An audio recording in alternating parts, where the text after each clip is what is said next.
All right. So guess what? We have made it to the last assignment. Woohoo! All right. Today we're going to talk a little bit more about graphs. And then after we get done talking, or actually before we talk about graphs, I'm going to kind of lay out the idea behind the final assignment for you. And then we'll talk about it for a little bit. And then I'll answer some questions. And then Wednesday, I will spend even more time talking about the last homework assignment. This one is kind of a big one. Like this one's like probably an order of magnitude harder than the last one, which was a little harder than some of the other ones, maybe. So you've got 3 weeks to do it. It's due Monday, December 7th. If you don't start working on it now, well, first of all, you won't get a grade for your proposal document. But if you don't start working on it now, it's going to be bad news when you try to get around to trying to do it like before the assignments, like right before it's due. It's just you're not going to have time. It's an intense kind of project. So that said, questions before we get going? Yes, Manal. So we're supposed to meet with you or another person to go over our proposals, right? Yeah, so we'll talk about the proposals and how that meeting is going to happen. But should we start coding even before? If you want to, you're perfectly welcome to start coding. You should try to meet somebody this week. If you want to start coding, that's perfectly fine. What you don't want to do is go down a path that's kind of not a good idea. Like let's say you decide to do the whole thing in linked lists, and you build up these whole linked lists, right? And then all of a sudden you talk to a TA or me, and we're like, probably not the best idea. You've wasted some time there. I mean, you know, but no, you're perfectly welcome to start coding. In fact, I would probably start doing something like figuring out how to build a hash table or a trie or something like that now. Okay? Other questions? In-person grading is happening. If you haven't gotten an email from a TA yet, you should get one today, possibly tomorrow, I suppose. We're going to try to get all the in-person grading done before Thanksgiving, although I bet some will slip to the following week. And I think you'll have a good time with that. I think it's a low-stress environment. Just go in, be ready to talk about what you wrote for your algorithms, and have a conversation with the TA. It's about 20 minutes, not too bad. And I think you'll learn a fair amount from that conversation as well. All right, any other questions before we get going?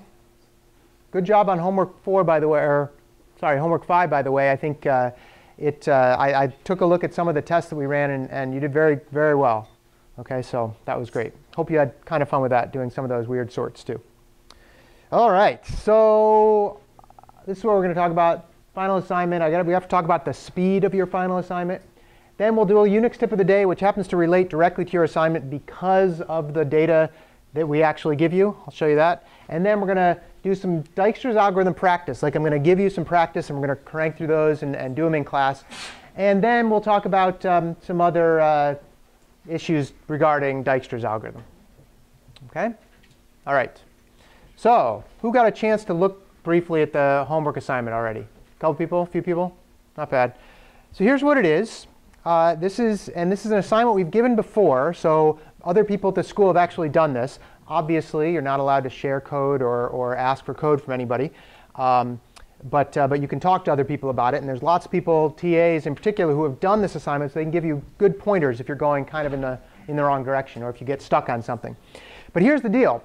So there's this song database. Now, I don't really know where this came from, but it's an online database that somebody scraped off the internet and downloaded. And it's basically every song you can imagine up until a few years ago when they downloaded it. And it's like lots and lots of songs, namely 172,000 songs worth. OK, that's a lot of songs, right? And all the lyrics for the songs in there. OK, it's about 200 megabytes in size, the actual data set. OK, and what we're going to do is we're going to pretend that we're like Google here, and you're going to write a program that reads the data set and then allows somebody to do a search for words in lyrics. Just the lyrics, not the artist, not the title. That could be like an above and beyond if you wanted to do that. But just the lyrics themselves, you'll search for. And so I'll give you an example in a minute. And you want this to happen relatively quickly, right? It would be bad if you went to Google and you typed your search, right? And Google was like, OK, give me 5 or 6 minutes. I'll get back to you. Right? This was a big concern with search engines, right? You have to think about things like that, right? Does anyone know Does anyone know that Google actually reports? You ever notice that Google tells you how long your search took? Right? If we search for Tufts University, right? Well, first of all, it does it immediately. Like it puts it up while you're typing it because they're that good these days. But it actually says right up here, right up there, 0.67 seconds to search basically the entire internet. Right? 0.67 seconds. It's because Google has written a similar program to what you're going to write on a much, much, much bigger scale, obviously. And as it turns out, I might have mentioned this at other points during the class. I don't remember if I did. But when you do a search, your search term actually goes to like 600 or 700 computers. And they all go, do I know where this is located? Do I know where this is located? And the first one that returns is the one that gets put up here. And so it happens pretty quickly, like half a second, right, to search the entire internet for Tufts University.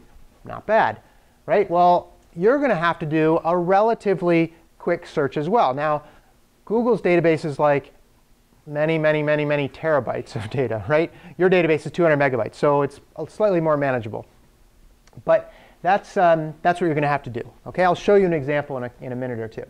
So there's two parts to this project. The first part is the design document. Here's why we kind of want you to do a design document, because this is a big enough project that there's going to be enough parts to it, and you have to like think about how I'm going to represent enough things that we want you to get it down on paper sooner than later. Right? 3 weeks from now is like the end of the semester, and I know you've got a ton of stuff to do and lots of classes and things. So I want you to like try to stay ahead of this assignment as much as you can. Okay? It's not to say that Sunday night there won't be a million people in the lab on the day it's due, but just try to make that not you, or at least just be tweaking some things. Okay? The design document is just going to be a text file. It's like just plain old text. Just like a README file. And it's just going to say, here's what I'm going to do. I'm going to have the following structures, like a hash table or a trie. And I'm going to put the following in a vector, which we'll talk about. And probably on Wednesday, we'll talk about vectors. And then I'm going to search for it this way, etc. Okay? All you need to do is write this text file. But before you do that, well, or after you do it, I suppose, you have to see a TA or me. This can be when you finish your lab this week, although it's already Monday, so you probably won't have too much time to think about it. Or later in the week, go to any office hours and say, hey, to a TA, hey, can I talk to you about my SongSearch algorithm? And then just get them to like sign off on it. Make sure you get their name down, or if it's me, in your document put, Chris, I talked to Chris about this and he okayed it. Okay? Yeah. Supposed to say Monday the 24th. Probably. What day is the next Monday? 24th. The 24th? Yep. Then it's probably Monday the 24th. I'll change it right now. How about 24th? No, 24th. All right.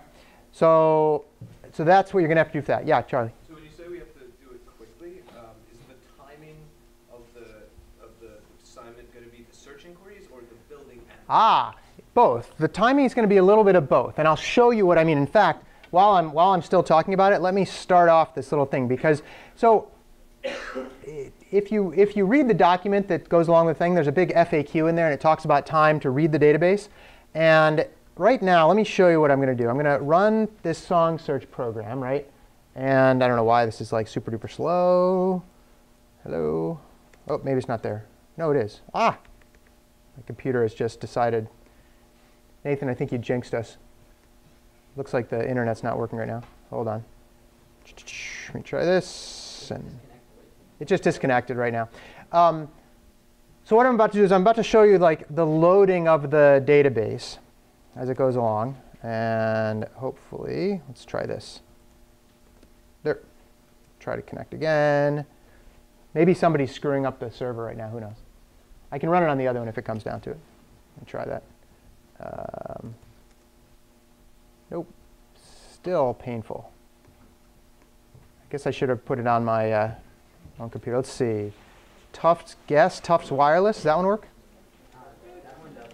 if you register, Oh, I don't know if I registered already. Use Tufts Gas. I'm going to have to postpone this little demo until a little later. Gas should work. Guess should work. Have to do anything again. Hang on. Didn't I just do a Google search like 1 second ago? Tufts Medford. No, it's actually working fine now. I don't know. We may have to come back to this. Darn, this is like a good demo too.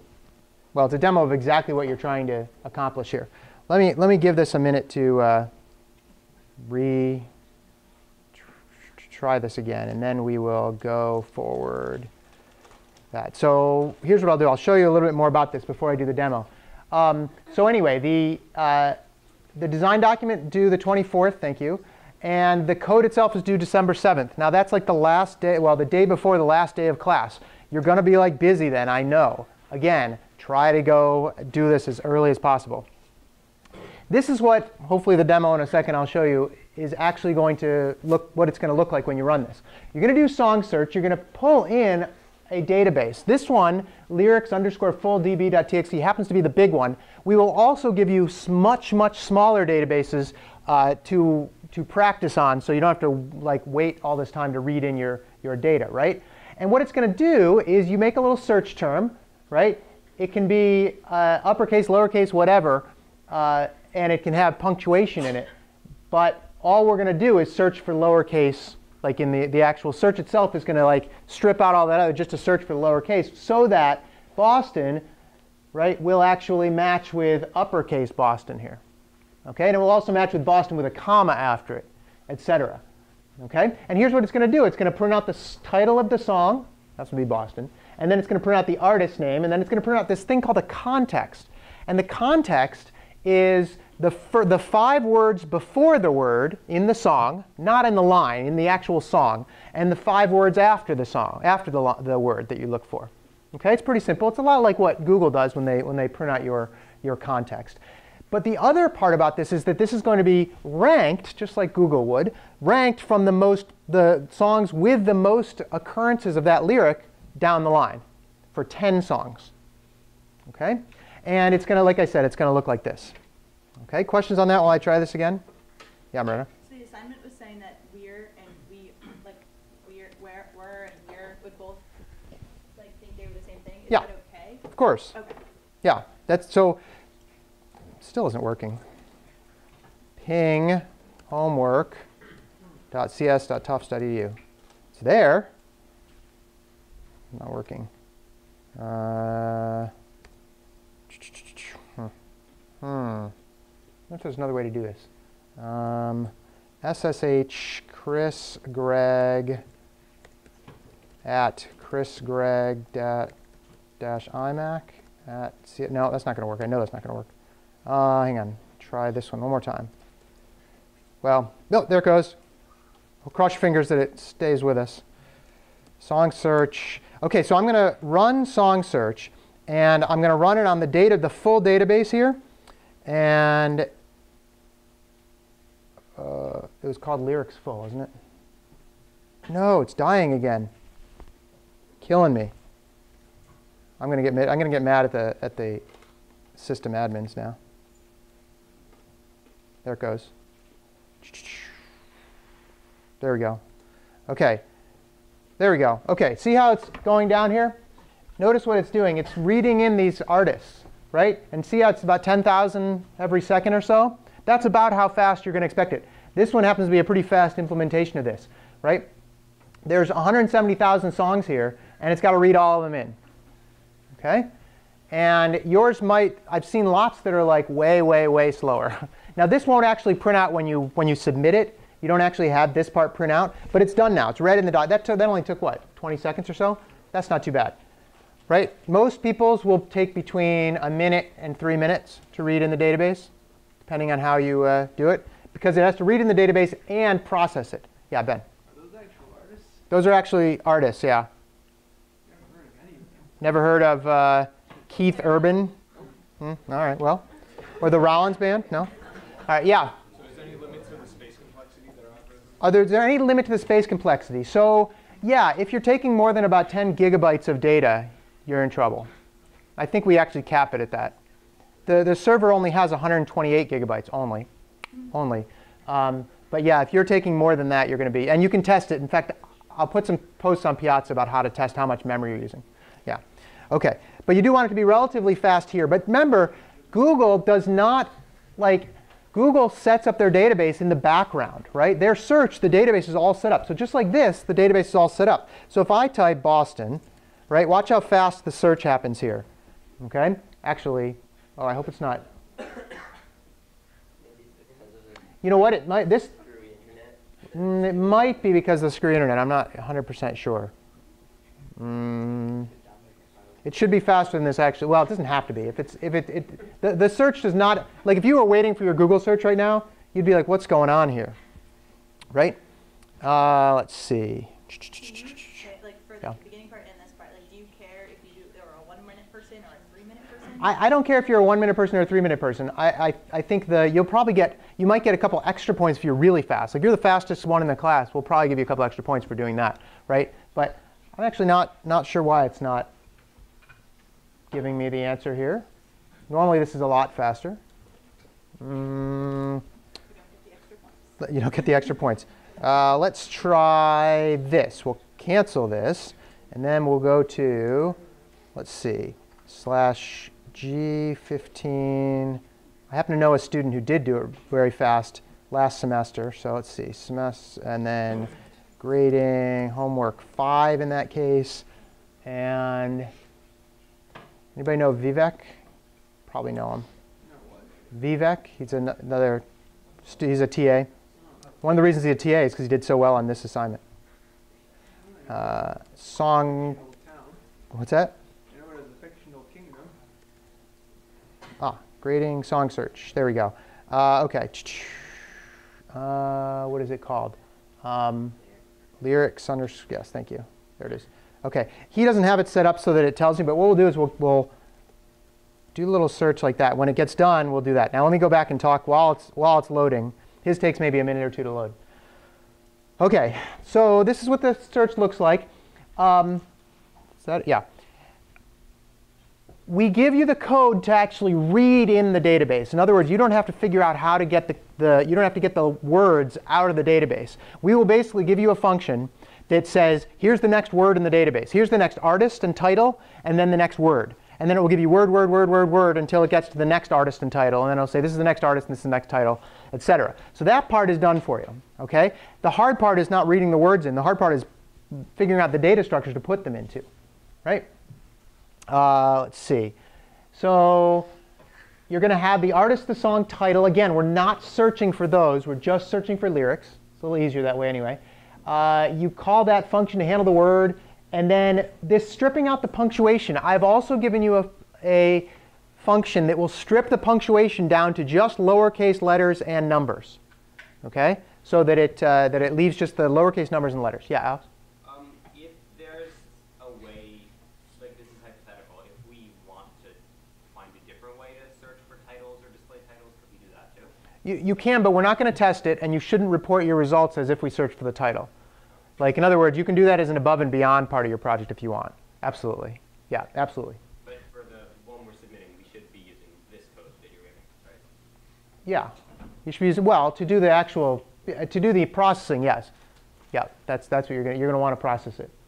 OK? So you strip out the punctuation, but when you print out the lyrics, the punctuation has to be there. It would be really weird if it just was like, no punctuation in lyrics. So you have to store them kind of twice, like the words themselves without the punctuation and the words with the punctuation, right? So there's a couple different data structures you're going to have to think about there.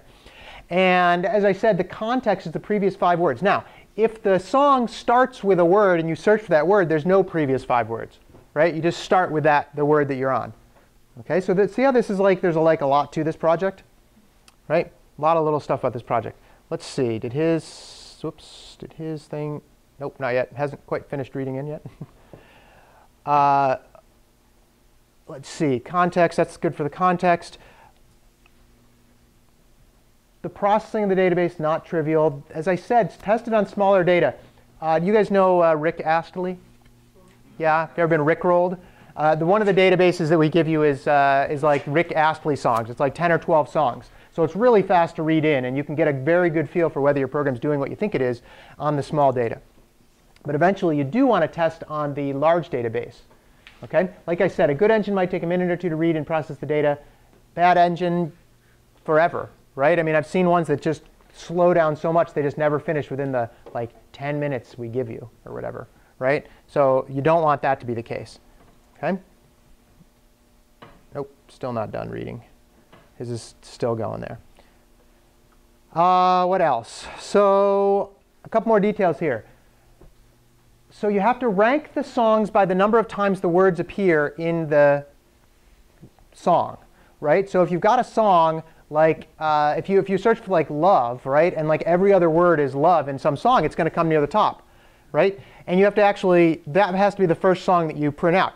Ties, I don't care about. This is going to make grading harder, but I don't care about ties. Like if two songs have 10, then you don't have to rank them in any, like, if two songs have like 10 instances of the word love and fall within the top 10 songs, then I don't care if you have a, I don't care which order you put those in, okay? Google doesn't really normally care either. If there's ties, they don't care, okay? All right, you print out up to 10 songs, and then you have to build your own data structures for this. The one data structure that you don't have to build, because it's just kind of a pain to do it, although we've done it all year, is you don't have to build your own dynamic arrays. So if you want to use the built-in dynamic array called vector, you can do that. On Wednesday, I'll show you how to use that. It's really simple, right? Vector's nice because it gives you the length automatically, and it does all the expanding necessary and all that, so it's nice. Okay? You do have to expand your own hash tables if you when you build those. Okay? Questions on that? Come on, Vivek. Why is it taking so long? All right. No other questions on that? OK. All right. So as I said, we're looking for song search speed. That's the one I really care about, right? So I'd rather have your database take a few minutes to build, and then take take like very quickly and build, and take a while to do the search. I'd rather have it search faster. Okay. Let's see. This is the thing that Miranda was just talking about. Because we're only searching for the alpha-only words, punctuation when you're doing the search is out the window. So were and we are, apostrophe were, and were with a comma after it, all return as a match. Okay? But it's not hard to do once you get these two down to just this. You're just matching these guys. When you print it out again, you have to go back and print this and this, but you'll see when that comes down to it. Okay? All right. I don't know why it's taking so long. Could have to do with the connection? You know what? It could have to do with the connection. I doubt it, though. Here's what I'm going to do. I'm going to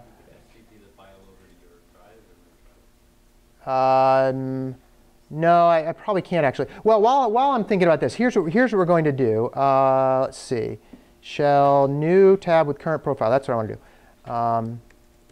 Let's go here and try this. I'll run it on the smaller database just so you can see. No, it's still not working. Still slow. Temp. SongSearch. There we go. SongSearch. The RIC database. It's already read in. Right? That's really quick. So if I, like, what's one of its, gonna, never gonna give you up, right? There we go. OK, so see how it prints all these out? What it prints out, let me show you the whole output here. What it prints out is, starts here, and it just says, like it was before, right? Title, artist, context, right? Here's the gonna, 1, 2, 3, 4, 5. That's another one, but not the one we happen to be searched for. You will have to find both of those, as it turns out, right? And then 1, 2, 3, 4, 5. So 5 words before, 5 words after, and the word in the middle. OK, Charlie? Are we allowed to use like C++ libraries that have maybe like search functions that we could use? Like what? I don't know, I'm thinking like matrix things. No. You're not allowed to use like other standard library stuff. I mean, email if you have a question about a particular one. But you can't use the hash table that's built into C++. You can't use the map. You can't use, those ones. You've got to build those, right? Although, I have to say, people who tried this in the past, I did allow them to do that. And it was just as hard for them to do that because they weren't used to the syntax. So it gets a little tricky. Yeah? If a word is in a title and not in the song, does that count as being in the song? No. Okay. Titles are not, we don't even look at titles. You report the title, but you don't search the title. Okay? All right, so anyway, so all of these hits are from Never Gonna Give You Up. And then Rick Astley also said, gonna in Hold Me in Your Arms. Right? And then what it does is when it's done, it prints this little end of report thing here. Okay? How do you exit out of this? You type an angle bracket and then BREAK all in uppercase, and then it ends. Make sense? OK, let's see if by any chance this, no, still not, something is weird, something is wrong with this. I bet it is the disk. I bet it's not reading off the disk fast enough.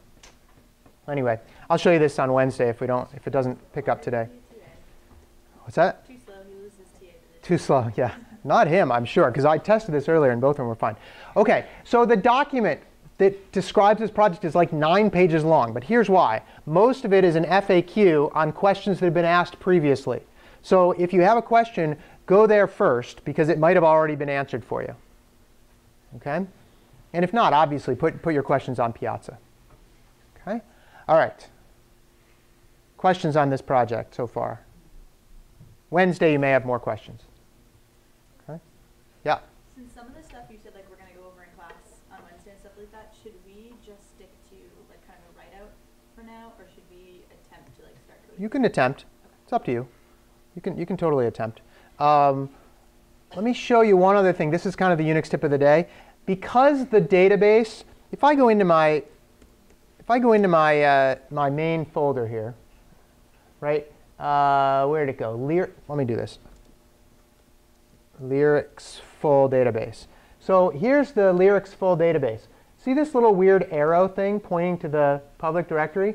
This is called a symlink, a symbolic link. What it means is the Lyrics full database thinks it's in my directory, but it actually resides somewhere else in the file system. That's so that you don't have to use your own directory space for this huge file. OK? Here's how you do it. It's pretty simple. Let me remove this one. You can't remove the original, by the way. You just aren't able to. So it looks like I just removed it, but I didn't. If you type ln for symbolic for link, and then -s for symbolic, and then /comp15 public _HTML assignments, and then homework 6, and then what is it? I forget what it is. Full database maybe? There it is. Other lyrics. There's a couple different things in here. There's a database that has only 13,300 songs. That's kind of a medium-sized database. There's one that has 2,316 songs, which is a fairly small database. Then there's this one called Poems, which is just a few poems. That's like really tiny. And then there's the lyrics full database one. OK? And then if you type lyrics full database.txt, and then you type it again, lyrics full db.txt, it will put a little link in your, it'll put this little thing right here for you. And it just pretends that it's in your directory when really the file is located elsewhere. OK? That may be the trouble I'm having right now. I don't know. But you can rename it. Yep, you can call it whatever you want. OK? Still failing here. OK, questions on that? That's a symbolic link. It's on the presentation if you want to get it. OK. Now, let's go back and think about Dijkstra's algorithm again. Back to graphs. Okay?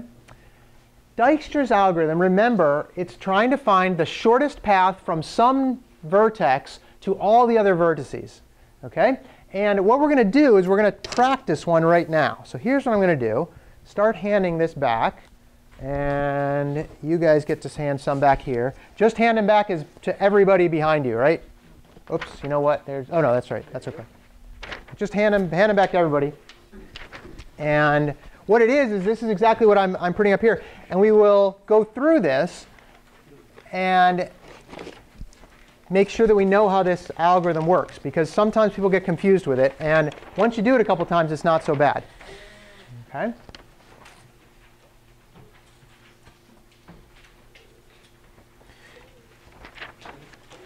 Do you want to try it on your own first, or do you want me to walk you through one on first? Try it first? Try it first. Take like 7 or 8 minutes. Give this a shot. If you get stuck, I'm going to start drawing it on the board exactly like this. I'm going to start drawing it on the board so that you can, so that I'll fill in the database as we go along. Okay. All right. It's the greedy algorithm. Yep.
I'll start you out.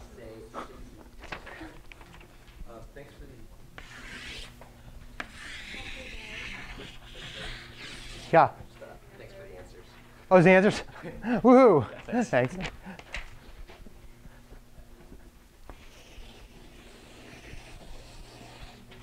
I once was teaching high school, and I had this girl in my class bought a textbook like on eBay, and it happened to be the teacher's edition with all the answers in the back. The only reason I recognized it is because she started like using the answers from the back for all the homework problems, and I'm like, this is exactly the same answer. So I had made her trade for a different book.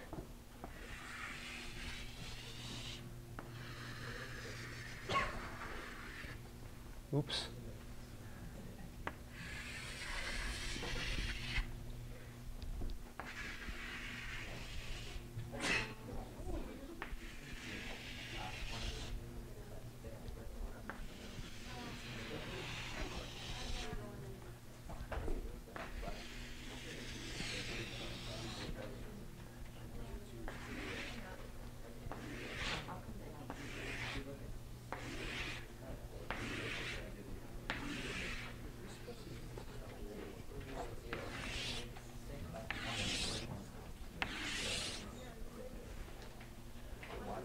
Okay. Right, so how come 6 in the 6th row, first column, it's like a 0? And you wouldn't want to It's a directed graph.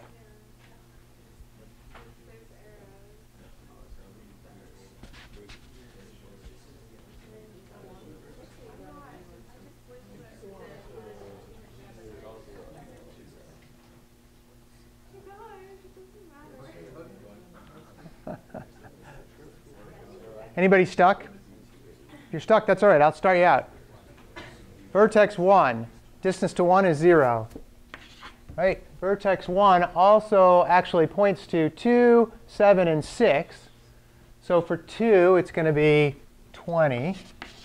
For 6, it's going to be 10. And for 7, it's going to be 25. Right? Goes that way. Yep. Sorry, the rest are all infinity still. Yep. Right? And then now what we've done is we've completed vertex 1, so we can go, whoop, now it's true. And we can just fill that across all the way.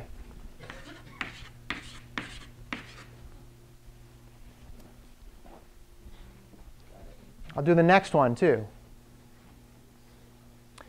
The algorithm says, for the ones that are not determined known yet, which one's the least one?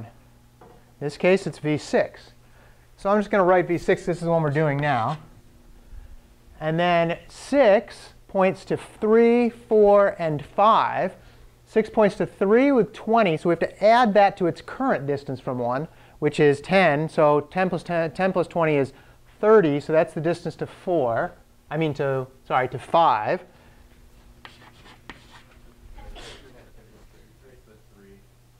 No, I did that wrong. You're right. It was the 420, wasn't it? Thank you. 20. Nope, wrong one. That one's 4. Hang on. 4 is the 30. Yeah, there we go. 30. And then 5 is 30, 40. Where's 25? Where's 35? Oh, I did. You're right. I'm thinking this one again. Sorry. I'm a nightmare. How about 40? Was I right in that one? Yes. I was right on that one. Thank you. Yeah. 4 is now 10 plus, 25 plus 10 is 35. Yep, thank you. And then 3 is 20, so 30. Like that. And then 2 doesn't go to 2, so that stays the same. And it doesn't go to 7, so that stays the same. And then now we're done with 6, so we can mark that as known. And I'm just going to mark it all across. Yeah, Yenny. Oh, I should be. Oh my gosh, I forgot about changing previous. Thank you. Thank you for the up. I always forget that. So the previous, for the first one, the previous for 6, 7, and 2 is going to be 1. So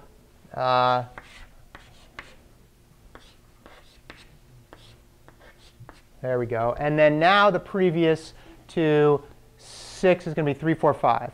So 6, 6, 6, like that.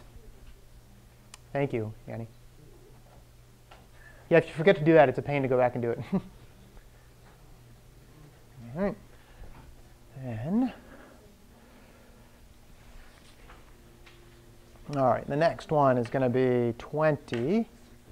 So we're looking at V2. 2 goes to 7 and 3. 2 to 3 is plus 15. It's not going to change. And 2 to 7, it's going to be 32.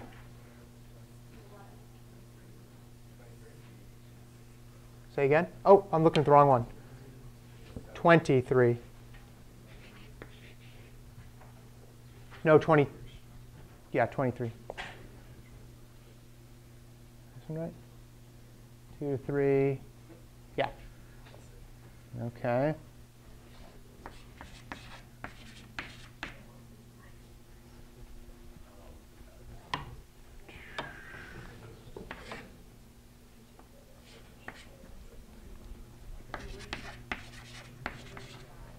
Where did I just come from? The one I changed was 7.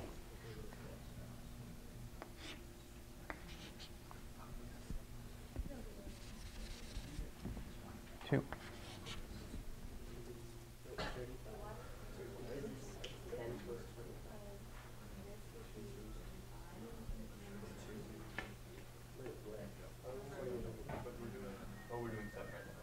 Guys checking me so far? 23. So it can't. So 2. We were working on 2, right? 2 was 20, and then it's 3 more to get to 7. So 20 plus 3 is 20 is 23. Right? And that actually, and in fact, I haven't been writing these down either. 6, 2. Now we're actually going to work on 7. Because 7 is the next least, 23.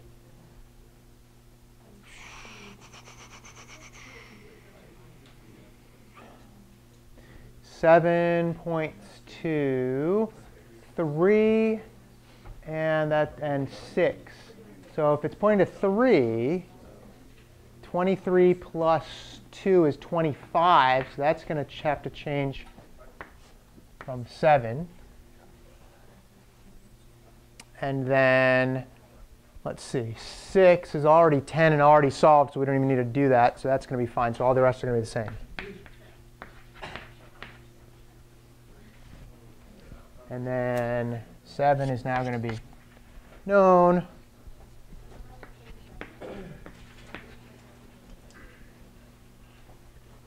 OK, what's left here? The only 2 that are left, there's 3 left. Oh, did I not do enough? 1, 2, 3, 4, 5, 6.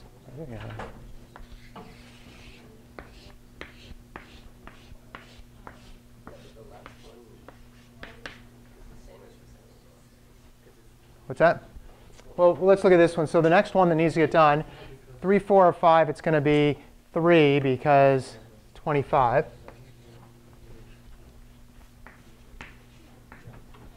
3 goes to 4, and that's it. So 3 goes to 4. 25 plus 3 is 28. So this is going to change. 3. And that's it. 40. And so 3 is now known.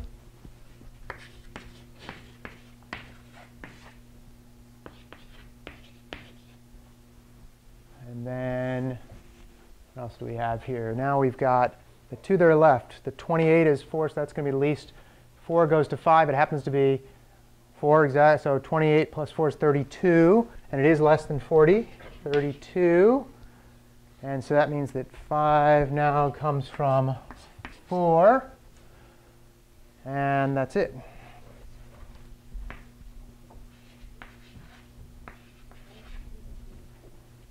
That's going to be known. The only thing left is 5, which is going to end up being known after we change the day. OK. Whew.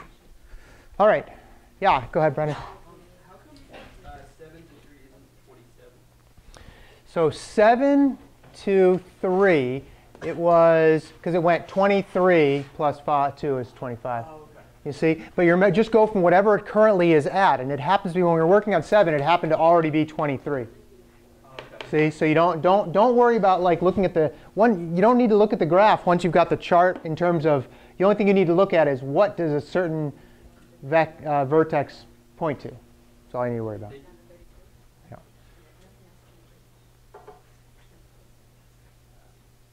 OK, questions on this? Yeah. V2, sorry, hang on. V2 to V3 here.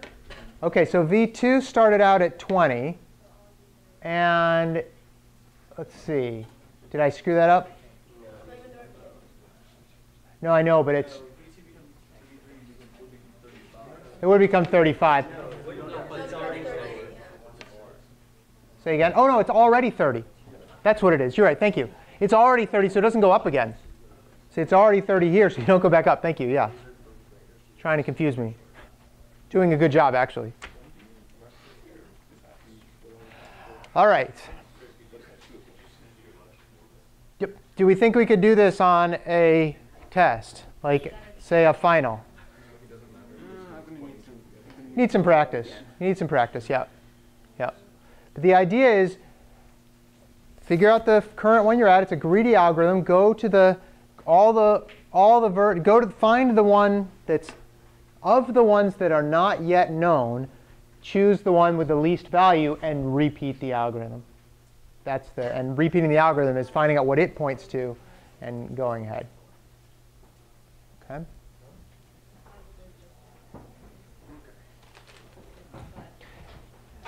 I don't think we need to take the time to do the vertex 4, do we? If you want, you can. I'll send it. Yeah, Yenny? Could you tell us the answers for 4? Yeah. Let me see what I have for 4. Nope, that's not it. Where did it go? Nope. Nope. You know what? I might not have had it. I might not have brought it. I'll post it. Yeah. If you just send me an email and I'll post it. I'll remember to post it. Yeah, it's gone. OK, questions on that? All right. So I was going to say do 4 as well. We're not going to worry about that right now. Let's talk a little bit more about how Dijkstra's algorithm performs. OK? So I believe Charlie the other day said, hey, is this an n² type algorithm, or what is it? Right? Or no, you actually said, is it NP complete, which is a word you don't need to know yet. But the question is, how does this actually perform? When we did this, when we go through there and we find the one that's unknown, or of the ones that are unknown, we have to find like which one it is. What is that inherently going to be? Is that how long is it going to take to go through the list of unknowns? If you have n edges, or rather n vertices, it's going to take I should say v. If you have v vertices, right? It's going to take. If you have v vertices, it's going to take on the order of the number of vertices. That's what the 2 bars means, the number of. On the order of the number of vertices to look through the list. And then how many do you have to compare it to? Up to. Also, like the number of edges, right? Total number of edges that are coming off those. So you might have to compare it to on the order of edges, right? So you're going to be in trouble when you're talking about like making this efficient in that sense, right? This is what we were doing. We were kind of scanning down and going, which one of these is the next one, right? Or is the one with the least value, right? This is on the order of the number of vertices, OK? And then I guess you have to compare it. Basically, you could have to compare it to all the other vertices, too. So it's actually like a v² type algorithm, or n² algorithm, if you've got that many vertices, right? That's not so good. We don't like that. Right? Now, maybe this is just one of those hard problems that you have to do that. Sometimes that's the case, right? It took me forever to do this, right? Especially with all the little loopy-loop things, right?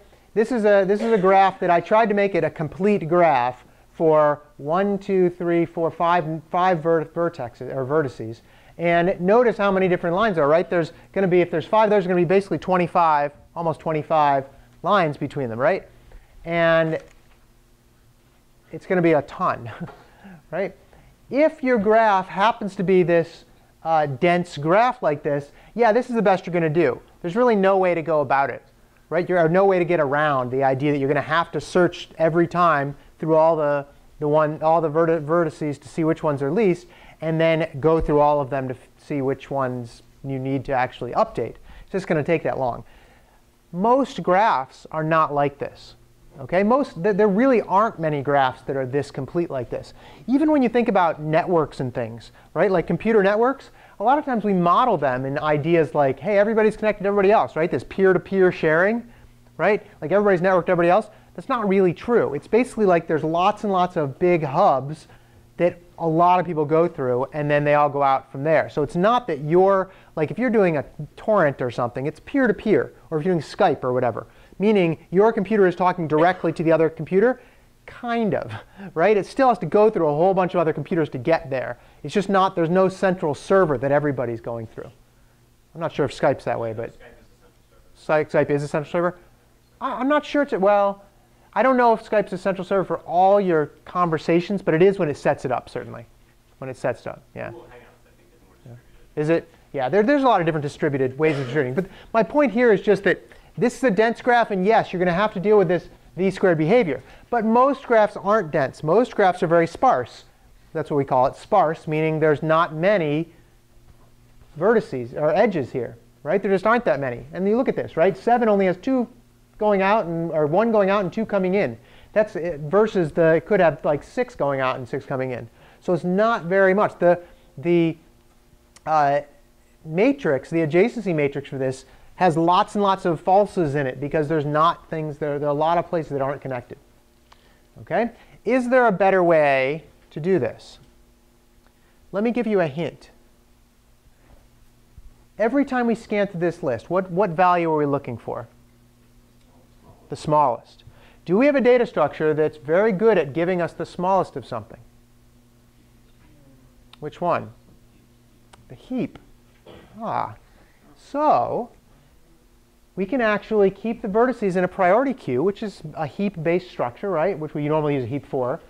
Every time we change a distance, we insert that vector, their vertex, into a heap, and then just get the next minimum. And it's actually very efficient, as it turns out. Okay? If the one you just entered into the heap happens to be known, ignore it. Get another min.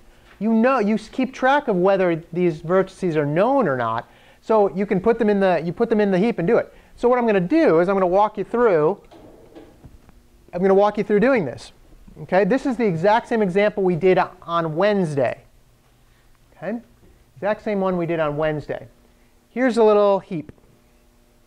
Okay? A heap of 1 right now, because we're starting from the beginning here.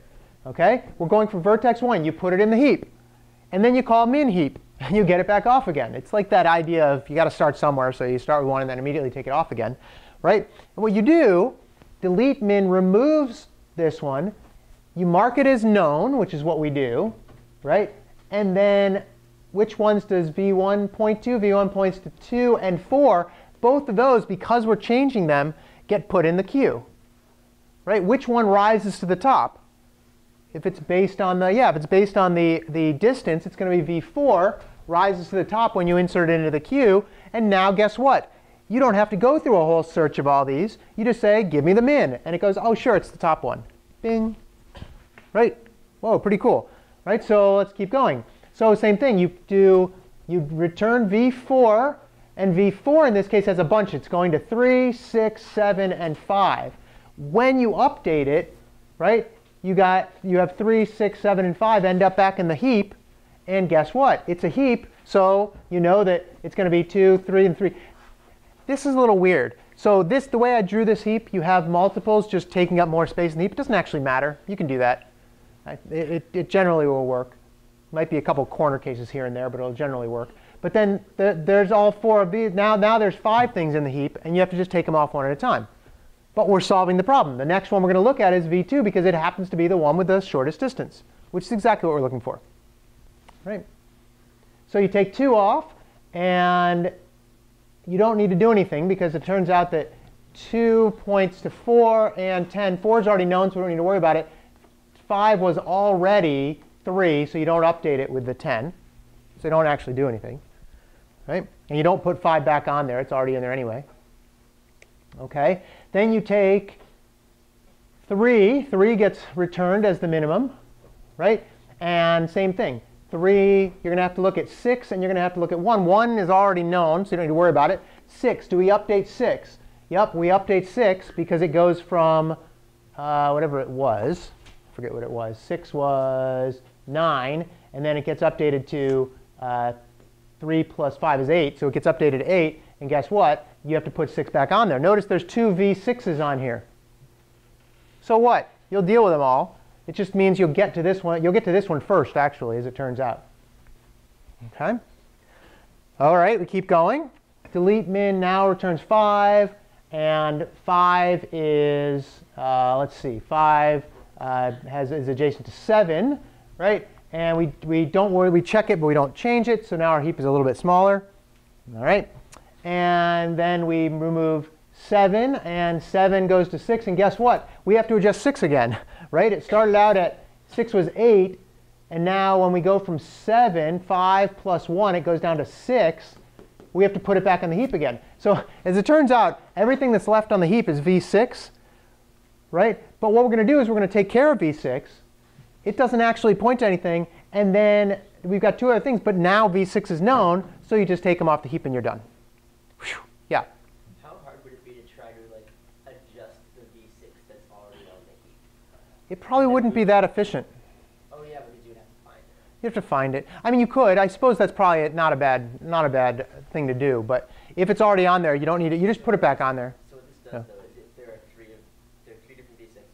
The first, when it finds the first V6, Yep. the lowest V6. Yeah, that's this one. Yeah, it doesn't even check the other ones. It just says, No. oh, these are known. Right. It's going to check it. It's going to have to say, hey, is my heap empty? No. It takes off the V6 and says, oh, V6 is already known. I'm ignore. Take min heap. V6 is already known. Ignore. You're done. Yep. It does have to check. But overall, this is much more efficient than the previous version. Yeah. So Alex. if basically when we mark something that's known in this algorithm, we can remove it from the heap? Well, it gets marked as known when you remove it from the heap because you're dealing with it right then. Okay. Yeah. Okay. Questions on that? Okay. All right. So with the priority queue, right? So you have to look at each edge, and for each edge you have to perform a delete min, which is n log of the number of vertices. Basically, you have to kind of bubble it up, right? And the complexity in this case is on the order of the number of edges times the log of the number of vertices, which is better than the vertices squared. So we've beaten it a little bit. And by the way, when Dijkstra came up with this in 1956, he didn't know about this priority heap thing. Didn't even know about it. So he did it with the V squared method. And then later, a few years later, somebody else came up with this priority queue one. Yeah? When we do sorting, there's an inherent lower bound on the complexity always. Is this true for things with graphs and these kinds of algorithms? That is a very good question. I'm not 100% sure of the answer. I think there is a lower bound, probably provably so, on whether or not you can do this. And I'm guessing it probably is this, but I don't know what it is. Wait till you get to either algorithms or complexity or theory of computation. I might talk about that. OK. So that's how we do Dijkstra's with a better, more efficient method. Now, we talked about this a little bit a couple days ago. We said, hey, look, can you have negative edges in your graph? Sure you can. Can you find a shortest path distance with negative edges? No, because you'll end up looping around. Be careful. I think the answer is it depends, right? When would it depend? Like, look at this case right here. Okay, this case right here has, if you get to negative 40 in here, you will definitely drastically reduce your shortest path. But once it gets to here, can it ever get back to the negative 40 again? Okay, so this is a graph with a negative edge that's not cyclic. Okay, so you have to be careful there. We have to modify even some more for if it's not cyclic. But if this is, like, if it's not cyclic, isn't it true that there's got to be a least path, shortest path, right? You just might have to be negative at certain parts, right? Well, the question is, how do we deal with that? I think somebody had a good idea the other day. I also think I shot you down, but you had a good idea the other day. Anybody remember what that idea was? It was a really good idea. What could we do to make it so there's no negatives in this? Add 40 to everyone. Let's add 41 to everybody. Right? If we add 41 to everybody, this will become 1. So this is not even 0, right? It's 1. And then this will become 49 and so forth. And if you do that, then you don't have to worry about any negative values. And you're always getting bigger. But there might be a problem with that. What could think about this for a second. In fact, talk to your neighbor about this. If we, let me, I wonder if I set it up so that the answer's there. Hold on.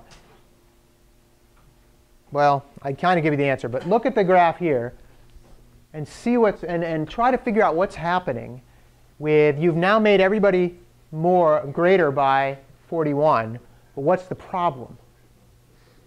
What's the problem?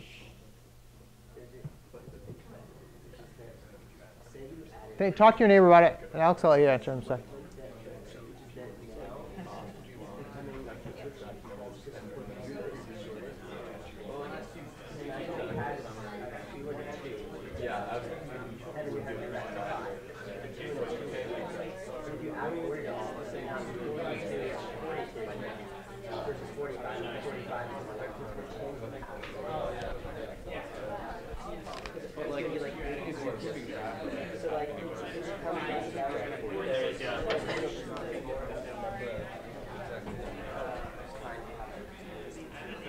Okay, go back to this for a second. Alex, I know you had your hand up. I'll let you answer this one in a sec.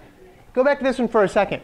Getting from 2 to 6, what's the total, like the total amount? 3 and 8 gives you 11, right? Okay, so between 2 and 6, there's a difference of 11. And that should be the final answer, right? A difference of 11. If we do this, going from here to here, what's the difference going to be? It's going to be 44 plus 49, which is obviously much greater than 11. But can you just say now subtract out the 41? Alex, what were you going to say about this? I was going to say that, like, when you add it, there's a huge penalty now for going out of the way. Yeah. So, like, previously this algorithm was good because it was able to quickly move out of the way and adapt. And now that you've added so much of a penalty, the algorithm doesn't really work. Yeah, you're doubling for every another jump. You're going up by 40 more instead of no more. Right? So it's like if you go 3 jumps, you're like 3 times worse than before. Yeah? Can't you fix that by just subtracting the amount that you normalized, or not normalized, or whatever, added to that number by the total length of the path? Yeah, you probably can. By the number, you just keep track of the number of hops as well, and then subtract that out. Sure, you could do that. Yeah. Then it would be the same result, wouldn't it? It would just be, because you would take the path, and then Yeah. you subtract 40, and then you would take the path, and then you would subtract Well, can you 40. subtract 40 at the end? Maybe. I guess the answer is, do you subtract 40 at the end? Maybe. But I think it's, But you still you wouldn't find the you might get a negative number. path, because, Yeah, you might not find the correct path. like, because you'd be doing the math based on that, not based on not based on, like, Not based on something. Yeah. it should be. Yeah, exactly. Yeah. If you, Hang on. To clarify, for the previous problem, when you have the negative edge, Yeah. you said it's a problem when there's a cycle. Now, Yeah. does the cycle have to But it's- include the negative edge? In order to- Yeah, it has to be a negative cost cycle. It has to be a negative cost cycle. Yeah, otherwise it wouldn't. Otherwise, the algorithm works fine with positive cost cycles because it's greedy and it says we're done when we're done, right? In this case, if you had a cycle, you could be in trouble. But the bigger problem here is that a negative means you're gonna, even though, like when you're over here, you might not know that you're gonna go down. Before, you're always going up, so you can never get worse than you currently are at. Right? Or I should say better than you're currently at. In other words, with this one, you can do better if you're over here, and like if you're starting at 1, right? We know that 4 is 1 away, right? This is not a good example. Here, 2. If you're also not a great example. I don't know. Top of my head, I can't find a good example. But 6? Yeah, 6 is a good example. So if we go here, and you get here, and then you get to 6, and you'd say, OK, look, it's going to be 9. Before, we would say that's known now. Once you deal with 6, it's known. Problem is, you can also go this way and be much less. So you can't be greedy anymore, right? So there is a way to fix this. Amrita? I don't know how this would actually do anything, but is there a way to use the fact that when you add the 40, your relationship between like 8 and 3 has the same distance between it as 44 and 49? Like, is there a way to use that? I'm not sure we need to get that detailed. There might be, but really the big idea is here that you can't quite be as greedy anymore, right? You have to say, okay, I can't really mark anybody as known until sometime later, right? You can't do that. So here's how we're going to walk through this one, right? What you can do is you can kind of make it you can combine the weighted and unweighted algorithms together, and you are going to increase the running cost. With these negative edges, you're going to be in trouble no matter what in terms of running cost, right? But we forget about known vertices, right? And we are allowed to change our mind if you've come to a vertex that says, hey, look, it's actually going to go down. You're allowed to change your mind on that. Okay? Here's the idea. We use a queue this time. Okay? We use a queue. We dequeue a vertex and then find all the vertices such that the weight is now greater than the vertex plus the cost of the vertex between the two. Okay? And what you do is then you update it and place it back on the queue. So you're going to have to go through these a number of times. Okay? And you just keep repeating until the queue is empty. If there's no cost cycles, this will actually work. What it's doing is it's now saying, fine, you don't really know that they're known yet. You just keep going until you've done everybody, basically. Yeah, Ben?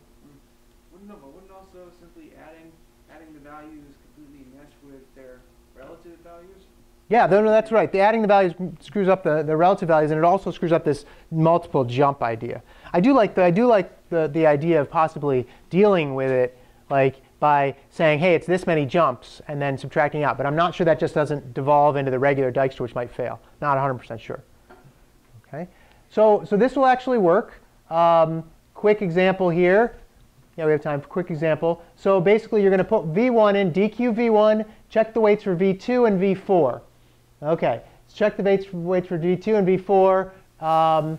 And in this case, they are infinite. This should be the infinity symbol, but it's IN instead of INF. I don't even know why. But you check those, and then we can update those. Okay, and now they're in the queue. We put them both in the queue, right? And then we dequeue one, so we dequeue 2, and we say, okay, check the values, dequeue 2, and check the weights of 4 and 5, because 2 goes to 4 and 5, and you have to check the weights there. And the weight for 4 is 1. It's not going to change based on the weight here, so you have to you leave it. And then the 5 is going to go to 10. No, 10 plus 2, 12. 12, thank you. All right, and that's going to be there. And same thing. So we just keep walking through this to dequeue V4 and check V6. And let's see, the big one's going to happen when we get to V7 here, right? Let's get to where we dequeue V7. Nope, there we go. Dequeue V7. Now, when you do V7, you're going to say, uh-oh, now we're going to have a negative value in here. We have to update 4. Before, 4 would have been already solved. But look, 4 is now going to go from 1 down to like, what is it going to be? Negative, well, whatever, 18 minus 40. Negative 22. Negative 22, right? So yeah, negative 22. All right? And then you put 4 back in, right? And because you just changed it. So hey, maybe things will change again. And then you do V6, and now you're like, oh my gosh, everything's changed. I have to update a lot of things. So now V6 goes back in, and it updates other things. And this is where we start getting like lots of negatives in here, because we've now gone on this little path to negatives. Okay? And then finally, once you get down with V6, you're done. Once everybody's out of the queue, you go, whew, I must have gotten to the end of my path here. Okay? So you can do it. It's just painful, right? Painful in terms of time, like cost complexity, or the complexity anyway. Okay? If you do have a cost cycle, as it turns out, well, before we get there, let's see. Yeah, now we have basically v squared, right? Because you kind of say, hey, you're going to end up like re-enqueuing all of these ones that you could have previously solved before. So it's going to end up being basically E times V, or almost V squared. Okay. Negative cost cycles are interesting. If there's a negative cost cycle, you say, oh, I'm done. Not true. You won't ever be able to find the absolute minimum value, right? Like every time you go through that loop, everybody will go down again. Well, not everybody, but the people that are in that loop will go down again, right? And so you're going to end up with issues like this one. These ones will all go down again, and then this one would happen to go down again as well, right? And then that would be it. So these ones would all keep going down forever and ever and ever. You can mitigate this by just saying, fine, just stop eventually, right? What does eventually mean? After every vertex has been seen the number of vertices plus 1 times, that's a lot, by the way, right? You're gonna say, look, I'm going to be done. And then you don't have a definite negative, or perfect value, but you've got one that'll work. Yeah. But then what if you can't get from your cycle to every vertex? It doesn't matter. You're still fine. Then every vertex won't be dequeued because it wouldn't be put back on the queue. Let's see. Oh, that's a good point. Yeah, that's a good point. Not sure. Every Yeah. vertex in your queue has been dequeued. Maybe. That's a good question. I'm not sure. That didn't get brought before. I'm not 100% sure about that. Yeah. OK. So lots of little stuff here on this stuff. And by the way, again, graph theory, there's a zillion different directions you can go with this. You will talk about this more in other classes. Okay, I just wanted to give you a taste for a lot of it. Okay. All right. So where do we find Dijkstra's algorithm in the real world? Like, that's kind of a big question here, right? In the real world, right, shipping, you can find lots of examples of using Dijkstra's algorithm, because people who ship things want it to get there fast and cheap, right? That's the whole point, right? If you can put something on and cheap is probably even more important most of the time, right? But if it's the cost to get something somewhere is expensive, right? There's an ad on NPR, not an ad, I guess an announcement on NPR all the time from this company. Oh, what is it? I forget the name of the company. It's this big global shipping company, and their claim is that because they use trains, they can ship. What do they say? They're like, oh, I should look it up. They basically can say that they can go something like 450 miles on 1 gallon of gas, right? But it's because you've got a train and you've got this giant, you've got like a zillion things on the train, and it's cool. I mean, I'll look it up and find it, but shipping is a big reason why you want to minimize costs for these sorts of things, right? Networks, we already talked about this, right? When you do a torrent, or when you just go to a website, right? When you go to a website, your computer basically is hoping to get the shortest path there, right? You don't want to click like, I'm going to go to yahoo.com, and it goes from here to Australia and then to like Canada and back down here, right? You kind of want it to go straight like from here across the US to like their servers in California without going around the rest of the world. It's not quite that simple, but they use Dijkstra's algorithm a lot for routing. And of course, telephone networking. Okay, telephone networking. Anybody ever call like long distance and it's like a pretty big delay on the line? Any idea why that delay is there? It's not just because it's connecting.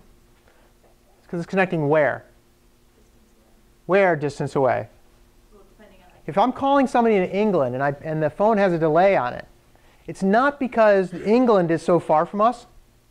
It's because space is so far from us, right? It's because there's a satellite that's how many miles? Anyone have any idea how far away most of our communication satellites are? 23,000 miles away, right? That's a long way, right? And it takes about 1/8 of a second for light to travel from here to the satellite, and then another 1/8 of a second to travel back. So it goes up to the satellite and bounces back down to England. And I'm talking to my friend in England, and it's a 1/4 of a second delay, which you can totally hear, right? You can totally hear that delay. Like it's annoying, that delay, okay? But what you want to do is you want to try to route things a little bit better. If there's an open line that's going underneath the ocean, that's going to be a lot faster than going up into space and back. Although going into space is pretty cool. Like your voice has probably been in space, which is kind of cool. That's a different story, altogether. Okay, and then other ideas. other things that Dijkstra's algorithm. Subway system, right? This is the Tokyo subway system, one of the bigger ones, right? Every time I go to a giant city like New York or London or like Tokyo, I've never been to Tokyo, but the subway systems are so gigantic compared to Boston's. Like ours is like nice and kind of quaint in some sense, but even though it's pretty big, it's still kind of quaint. Okay? And then of course, maze solutions, right? We will do well, we did a maze lab. The next lab we do after this, so the final lab is going to be on doing graph traversals, which is very similar to the maze one we did before. Okay? All right. So finally, there are definitely current papers that are still using Dijkstra's algorithm to solve things, right? This one happens to be for railroad trains, right? They're trying to figure out maybe the best routes to build, design train routes for. They use Dijkstra's algorithm for this. Okay? So you'll see this a lot in real-life computer science. All right. Whew. OK. Questions on any of that? On graphs? Any last-minute questions on the homework assignment? Let's see if Vivek's thing has come up yet. Considering he's back here in the corner and just snuck in. Yep. It is there. We're testing your SongSearch from last semester, and it took forever not to load, but to like run, or maybe to load. We couldn't tell. Oh no, you guys docked me for it being too large. Being too? Oh, we did? Well, I don't know. Anyway, we docked you for. Well, so there you go. We can take points off for being too large. So that was Boston. Somebody give me another search to search for. Chris? See, why is it taking so long? That's what I want to know. Oh, because it rebuilds every time. Why? So that it would be Don't smaller. do that. So that it would be smaller. Really? Yeah. That's silly. I didn't have it, what's it called? Map every single word so that it wouldn't take up so much space. OK. And I got knocked for taking so much space. Oh. I don't remember that. But anyway. So, I don't remember that. We'll try this one again. This one took forever. This was, you know, Alex King. I think this was Alex King's. And do you know Alex?